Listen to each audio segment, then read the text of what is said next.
Hello students, बेटा आज है हमारा अगला चैप्टर 6 साझेदारी फर्म का समापन, डिसोल्यूशन ऑफ पार्टनरशिप फर्म। अब तक हमने क्या किया था? फंडामेंटल पार्टनरशिप का, नॉट फॉर प्रॉफिट ऑर्गेनाइजेशन था, उसके बाद था फंडामेंटल था पार्टनरशिप का, फिर था चेंजिंग प्रॉफिट शेयरिंग रेशियो, फिर था एडमिशन न्यू पार्टनर का, फिर रिटायर आपके एग्जिस्टिंग पार्टनर में से कोई भी या डेथ हो जाना। अब है आपका डिसोल्यूशन पार्टनरशिप का था, वो रिटायर होने में या एडमिशन में, क्योंकि आपका दोनों ही कंडीशन में न्यू पार्टनरशिप स्टार्ट होती थी, तो वो क्या था? पार्टनरशिप का डिसोल्यूशन समापन। ये है पार्टनरशिप फर्म का ही समापन। ठीक है, तो ये कह रहा है कि भारतीय साझेदारी अधिनियम के अनुसार साझेदारी के समापन एवं साझेदारी फर्म के समापन में अंतर है। साझेदारी के समापन का अर्थ है कि पुराने साझेदार ठहराव की समाप्ति और किसी साझेदार के प्रवेश, अवकाश ग्रहण करने या मृत्यु के कारण फर्म का पुनः निर्माण होता है। इट मीन्स इसमें साझेदारी आपका जो डीड है, पार्टनरशिप डीड है, साझेदारी वो खत्म हो जाती है, साझेदारी फर्म खत्म नहीं होती, तो फर्म का पुनः निर्माण हो जाता है। साझेदारी के समापन से फर्म का व्यवसाय बंद हो भी सकता है और नहीं भी, क्योंकि शेष साझेदार नया ठहराव करके फर्म का व्यवसाय चालू रख सकते हैं। साझेदारी फर्म के समापन का अर्थ है कि फर्म अपना व्यवसाय बंद कर देती है और फर्म की समाप्ति की जाती है।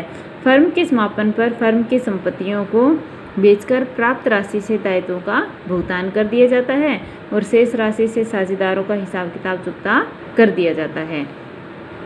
अतः साझेदारी फर्म के समापन पर फर्म का व्यवसाय चालू रह सकता है, अर्थात यह आवश्यक नहीं कि साझेदारी के समापन पर फर्म का भी समापन हो, परंतु साझेदारी फर्म के समापन पर साझेदारी का अपने आप समापन हो जाता है।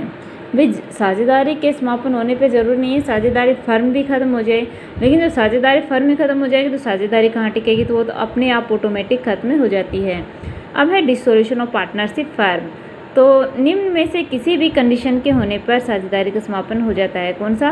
वर्तमान साझेदारों के लाभ भाजन अनुपात में परिवर्तन होने पर, और है हमारा नए साझेदारों के प्रवेश पर, किसी साझेदार के अवकाश ग्रहण करने पर, किसी साझेदार के निष्कासन पर, किसी साझेदार की मृत्यु पर, किसी साझेदार के दिवालिया होने पर, साझेदारों की अवधि समाप्त होने पर। अब है साझेदारी फर्म के समापन की विधियाँ। तो फर्म के समापन की विधियाँ कौन कौन सी हैं? एक, न्यायालय के हस्तक्षेप के बिना, तो समस्त साझेदारों के बीच आपसी समझौते द्वारा समापन। साझेदारी फर्म के समापन की क्या है?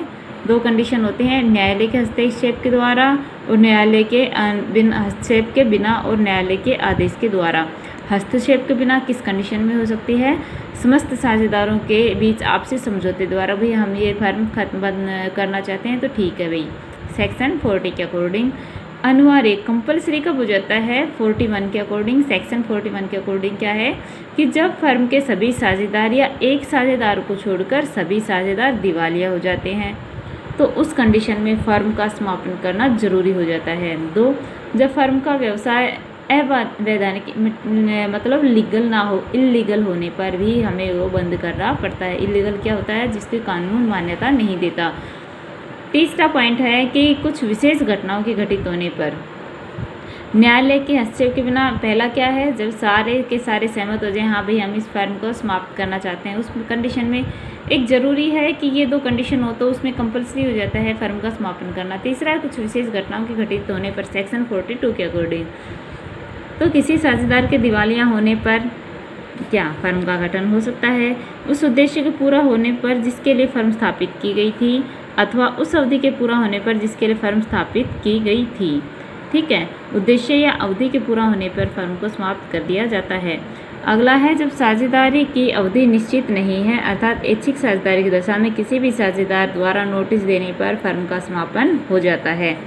फिर है न्यायालय के द्वारा। न्यायालय के द्वारा क्या है? जब कोई साझेदार न्यायालय में फर्म के विघटन के लिए आवेदन देता है तो न्यायालय निम्न दशाओं में फर्म के विघटन का आदेश दे सकता है। पहला, किसी साझेदार के पागल होने की दशा में, प्रार्थना पत्र देने वाले साझेदार के अतिरिक्त अन्य किसी साझेदार के कर्तव्य पालन में स्थायी रूप से असमर्थ होने की दशा में, प्रार्थना पत्र देने वाले साझेदार के अतिरिक्त अन्य किसी साझेदार के फर्म के अहित या दुराचार करने की दशा में, प्रार्थना पत्र देने वाले साझेदार के अतिरिक्त अन्य किसी साझेदार के जानबूझकर साझेदारी संलेख की अवहेलना के दोषी पाए जाने पर, 5 प्रार्थना पत्र देने वाले साझेदार के अतिरिक्त अन्य किसी साझेदार के अपना हिस्सा बिना अन्य साझेदारों की सहमति के हस्तांतरित किए जाने के दोषी पाए जाने की दशा में, जब फर्म के द्वारा भविष्य में लाभ होने की संभावना न हो, जब किसी अन्य कारण से न्यायालय द्वारा साझेदारी व्यापार का समापन न्याय संगत समझा जाता है, उस कंडीशन में।